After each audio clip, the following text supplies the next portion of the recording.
আজকে আমরা জানবো উপজেলা স্বাস্থ্য কমপ্লেক্স হাটদিয়া আলমডাঙ্গা চুয়াডাঙ্গা সম্পর্কে। তো এই হসপিটালটি প্রথমে আরডি হসপিটাল নাম ছিল। আরডি হসপিটাল 1962 সালে 22 বিঘা জমির উপর প্রতিষ্ঠিত হয়। এটি হাটদি গ্রামের দক্ষিণ পশ্চিম দিকে অবস্থিত। এই হসপিটালে 22 বিঘা জমি দান করেন মরহুম আনিসুজ্জামান খান। বাংলাদেশ স্বাধীন হওয়ার পরে যখন প্রত্যেক উপজেলায় উপজেলা স্বাস্থ্য কমপ্লেক্স প্রতিষ্ঠা করা হয়, তখন আরডি হসপিটালটি 31 শয্যা বিশিষ্ট পূর্ণাঙ্গ হসপিটালে রূপান্তর করা হয়। তখন থেকে হসপিটালে স্বাস্থ্যসেবা দান করে আসছে। 31 শয্যা বিশিষ্ট হসপিটালটি 2টি ওয়ার্ডে বিভক্ত করা হয়েছিল, মহিলা এবং পুরুষ। এটি পরবর্তীতে 31 থেকে বাড়িয়ে 50 শয্যা বিশিষ্ট হসপিটালে রূপান্তর করা হয় 2011 সালের 26 নভেম্বর।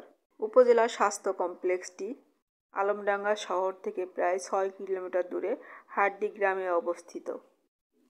বর্তমানে এই হসপিটালে অনেক আধুনিকরণ করা হয়েছে।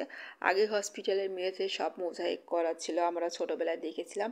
এখন সকল কিছু টাইলস করা হয়েছে এবং পাশে নতুন বিল্ডিং করা হয়েছে। ইমার্জেন্সি বিভাগটা পুরানো বিল্ডিংয়ের নিচতলায় আছে এবং বহির্বিভাগ যেটা আউটডোর সেটা নতুন বিল্ডিংয়ে করা হয়েছে এবং টিকিট কাউন্টার, ওষুধ দেওয়ার, ফার্মেসি এগুলো সবই সুন্দর করে সব ডেকোরেশন করা হয়েছে এবং লাইন ধরে দাঁড়ানোর ব্যবস্থা হয়েছে।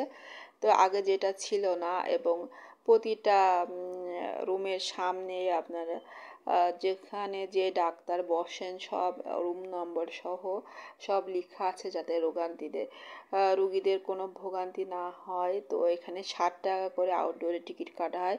তো হসপিটালে যে প্রথমে আপনাকে 60 টাকা দিয়ে আউটডোরে টিকিট কাটতে হবে।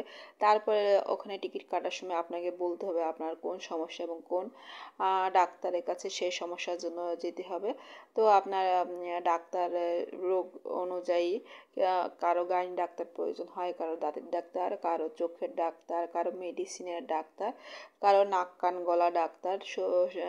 সে অনুযায়ী আপনার রুম নম্বর দিয়ে দিবে। তো এক একটা রুমে এক এক রকমের ডাক্তার থাকে, যার যে অসুখ অনুযায়ী প্রয়োজন সেটা আপনি আউটডোরে ওখানে বলে দিবেন যে আমার কোন সমস্যা। সেই ক্ষেত্রে আপনার আউটডোরে স্লিপের গায়ে রুম নম্বরও দিয়ে দিবে। সে অনুযায়ী আপনি যে রুমে যাবেন এবং সেখানে লাইন ধরে দাঁড়াতে হয়, যেহেতু এটা সরকারি হাসপাতাল এবং অল্প টাকায় ভালো সেবা পাওয়ার জন্য অনেকেই এখানে ভিড় করে থাকে। তারপরে আপনি ডাক্তারের কাছ থেকে ওষুধ প্রেসক্রিপশন লিখে দেবেন এবং হসপিটালে যে ওষুধগুলো পাওয়া যাবে সেগুলো আপনাকে আলাদা একটা স্লিপে লিখে দেয়। তারপরে ফার্মেসি যেটা ওষুধ দেওয়া হয় সেই রুমে সামনে আপনাকে লাইন ধরে দাঁড়াতে হবে এবং ওষুধগুলো নিয়ে নিতে হবে। তো এভাবে হসপিটাল শান্ত সেবা দান করা হয়ে থাকে। আর হসপিটালের সামনে বর্তমানে সুন্দর আকর্ষণীয় করা তোলা হয়েছে।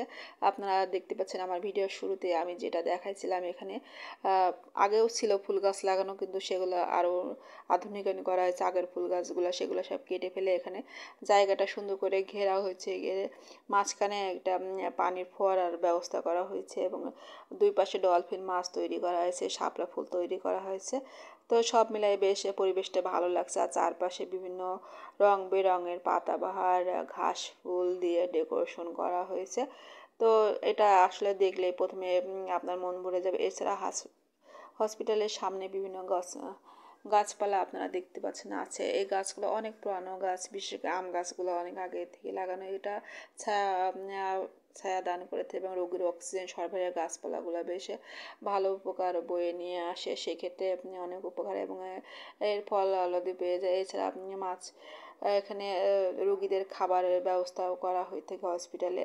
তো যারা হসপিটালে ভর্তি হয়ে থাকেন শয্যায়, তাদেরকে খাবারের ব্যবস্থা করা হয়ে থাকে। তো হসপিটালটা অনেক পরিষ্কার পরিচ্ছন্ন করা হয়েছে। এছাড়া স্টাফদের জন্য হসপিটালে কোয়ার্টারের ব্যবস্থা করা হয়েছে। যারা স্টাফ এবং ডাক্তাররা কোয়ার্টারে থাকতে চান বা থাকেন তাদের জন্য এখানে কোয়ার্টারের ব্যবস্থা করা হয়েছে এবং সব কিছু মিলে একটা ছিমছাপ সুন্দর পরিবেশ সৃষ্টি করা হয়েছে।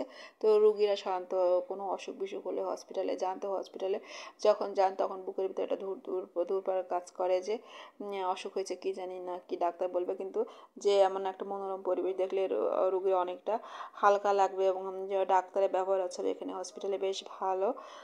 সে আমাদের যে কোনো সমস্যা হলে হসপিটালে যেহেতু আমরা এখানকার মানুষ, তো আপনারাও চেষ্টা করবেন সরকারি হাসপাতালে সেবা নেওয়া। বর্তমানে সব কিছু আসলে ক্লিনিক শহরে, তো এখনও গ্রামেও আসলে সরকারি হাসপাতালে ডাক্তাররা দেখলেও বিভিন্ন টেস্ট লিখে থেকে ওগুলো থেকে কমিশন পেয়ে থাকে, যেটা আসলে ঠিক না। টেস্ট দিবে যেটা প্রয়োজন সেটা দিবে, কিন্তু অপ্রয়োজনীয় ডাক্তাররা টেস্ট লিখে থাকে কমিশন পাওয়ার আশায়। তো এটা আসলে ঠিক না। তো আমার ভিডিও ভালো লাগলে লাইক কমেন্ট শেয়ার করবেন। আপনার উপজেলা পর্যায়ের হসপিটালটি কেমন সেটা কমেন্ট করে জানাবেন, এবং আমাদের এটা কেমন সেটাও জানাবেন। ভালো থাকবেন সবাই।